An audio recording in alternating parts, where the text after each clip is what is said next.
उत्तर भारत के एक छोटे से गांव शिवपुर में एक गरीब किसान हरिदास रहता था।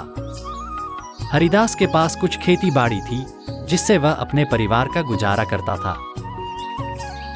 उसके पास एक पुराना गधा भी था जो हरिदास के काम में मदद करता था। यह गधा बहुत मेहनती था और हरिदास का हर काम निष्ठा से करता था, चाहे वह कितना ही कठिन क्यों न हो।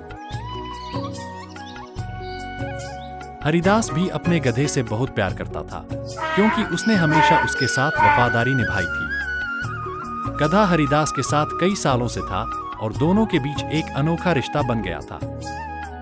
गधा हरिदास के खेत में काम करता, भारी सामान ढोता और खेतों से फसलें लाता। दोनों एक दूसरे के सुख दुख के साथी बन गए थे। हरिदास को अपने गधे पर गर्व था और वह उसे कभी भी बोझ नहीं मानता था।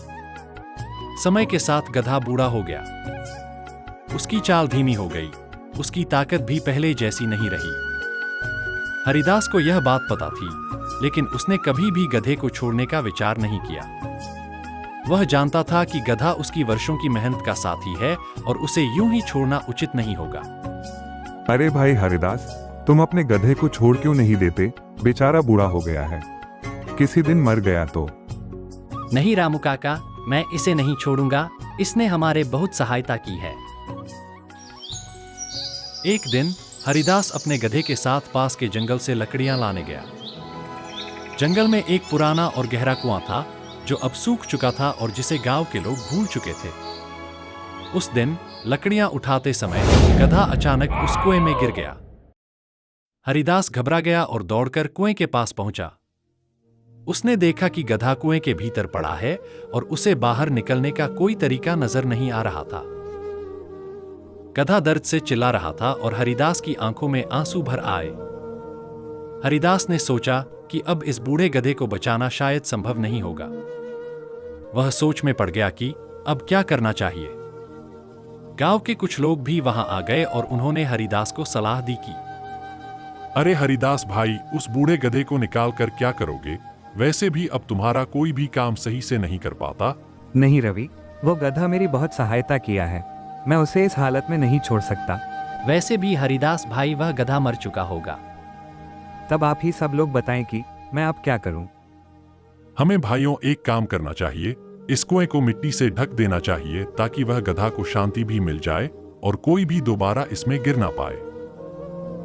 हरिदास को यह सलाह सुनकर दुख हुआ, लेकिन वह अपने गधे को और कष्ट में नहीं देख सकता था। उसने सोचा कि गधे को इसी तरह छोड़ने से बेहतर है कि कुएं को मिट्टी से भर दिया जाए और गधे को शांति से मुक्त कर दिया जाए। उसने लोगों की सलाह मानी और सभी मिलकर कुएं में मिट्टी डालने लगे। जब मिट्टी गधे के ऊपर गिरने लगी तो गधा और जोर से चिल्लाने लगा, लेकिन थोड़ी देर बाद गधा चुप हो गया। हरिदास और बाकी लोग सोचने लगे कि अब गधा शायद मर चुका है। वे लोग और मिट्टी डालते गए। कुछ ही देर में हरिदास ने देखा कि गधे ने कुछ अजीब करना शुरू कर दिया है। गधा हर बार जब उस पर मिट्टी गिरती तो वह अपने शरीर को झटका देता और मिट्टी को अपने ऊपर से गिरा देता। इसके बाद वह मिट्टी पर कदम रखता और थोड़ा ऊपर उठ जाता। यह प्रक्रिया लगातार चलती रही। हर बार जब मिट्टी गिरती, गधा उसे झाड़कर ऊपर चढ़ने की कोशिश करता। हरिदास और गांव वाले यह देखकर हैरान रह गए। धीरे धीरे गधा कुएं के किनारे तक पहुंच गया और आखिरकार कुएं से बाहर निकल आया।